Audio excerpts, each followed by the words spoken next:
1352, au Sahara. C'est le plus grand désert du monde. Une étendue brûlante de la taille des États-Unis. La plus grande épreuve à surmonter pour un explorateur.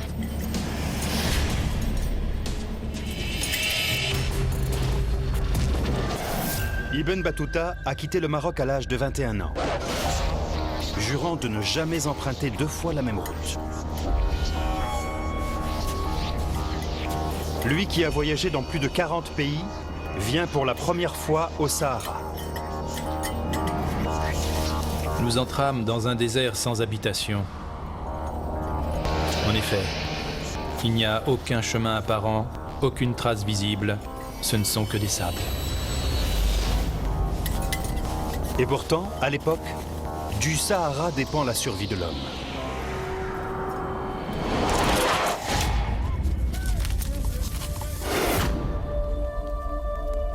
La peste fait rage en Asie, en Europe et au Moyen-Orient. Elle tue 1/5 de la population mondiale. À Damas, en Syrie, Ibn Battuta observe 2400 morts en une journée.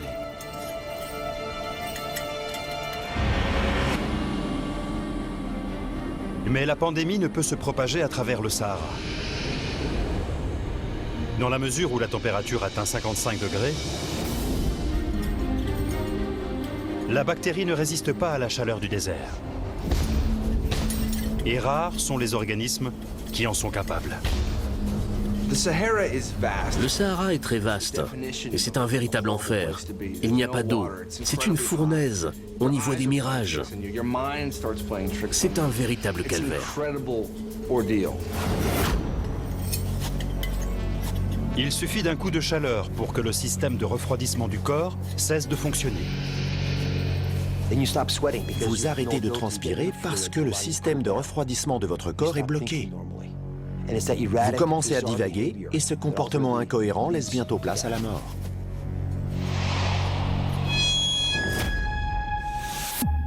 La vie d'Ibn Battuta est entre les mains de ses compagnons de voyage, les Touaregs.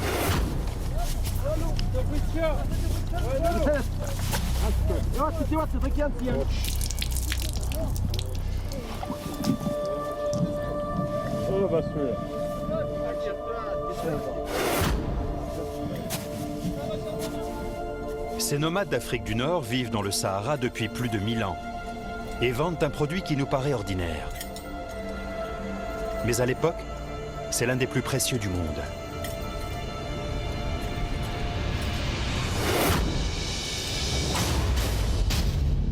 Le sel. Le sel était capital. Il représentait la différence entre la vie et la mort.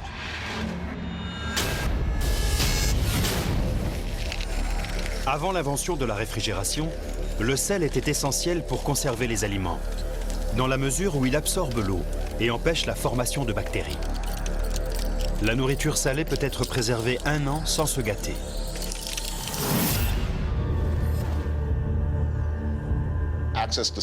L'accès au sel était un facteur de puissance.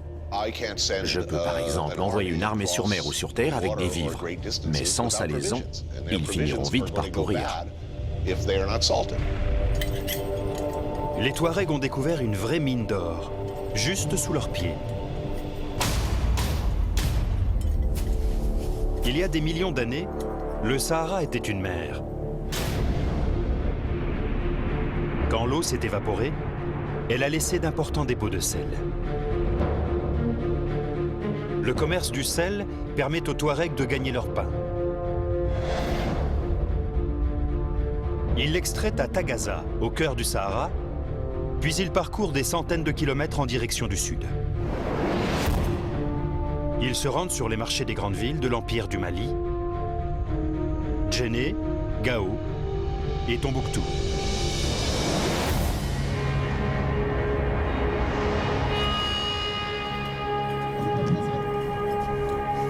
Pourtant, ce voyage n'est pas sans risque dans cette contrée dangereuse.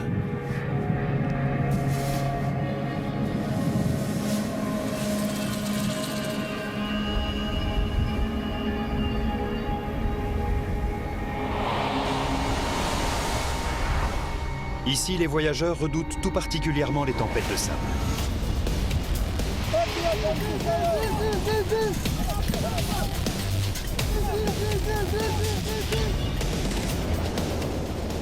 En quelques secondes, des vents de 110 km/h soufflent sur le désert. Quand une tempête de sable se déclenche, vous avez du sable plein les poumons, plein les yeux et le nez.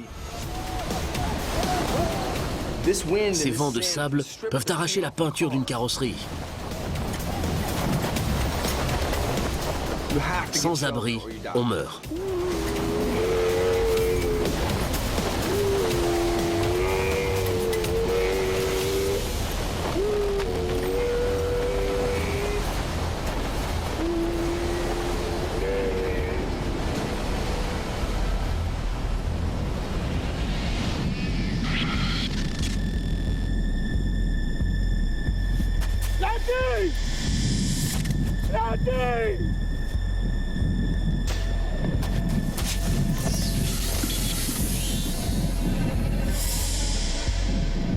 L'un de nos voyageurs se perdit dans le désert.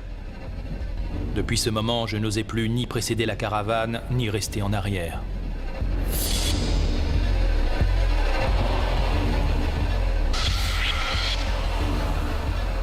Au bout de 2 mois de marche, la caravane d'Ibn Battuta arrive enfin à destination, au Mali.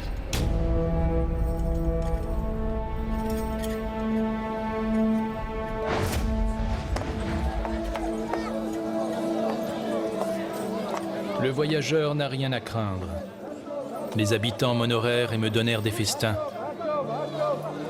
Que Dieu les récompense de leur bonté.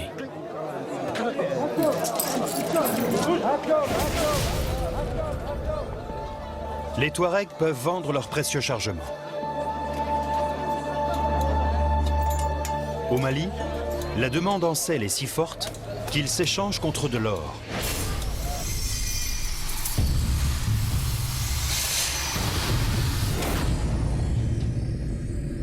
De nos jours, l'or est principalement extrait de mines très profondes.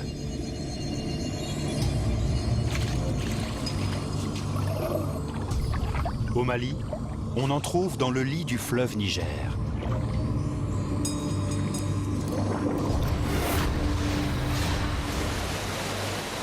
À cette époque, 2 tiers des réserves d'or mondiales connues se trouvent en Afrique de l'Ouest. Par conséquent, les souverains maliens font partie des hommes les plus riches de la planète. Leurs villes deviennent des centres de savoir.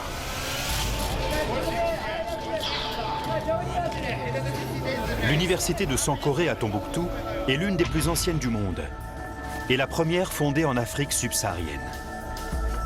25 000 personnes, soit un quart de la population de la ville, la fréquentent. Et avec plus de 300 000 parchemins, sa bibliothèque compte parmi les plus grandes du monde islamique.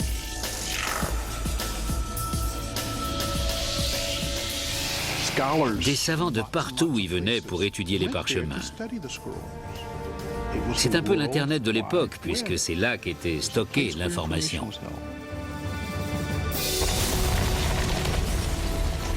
L'Afrique vit son âge d'or.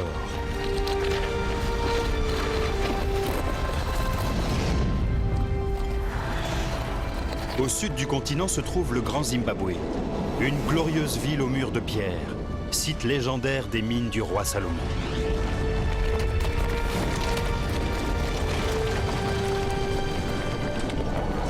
Sur les hauts plateaux d'Éthiopie, un ancien empire chrétien se réclame de la reine de Saba.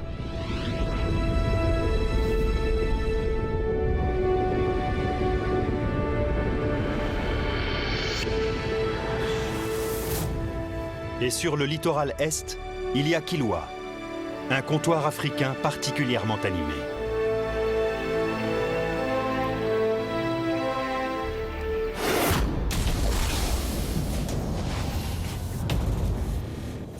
Ibn Battuta retournera ensuite au Maroc pour y rédiger le texte le plus ancien connu à ce jour à propos de Tombouctou et de la prospérité de l'Afrique.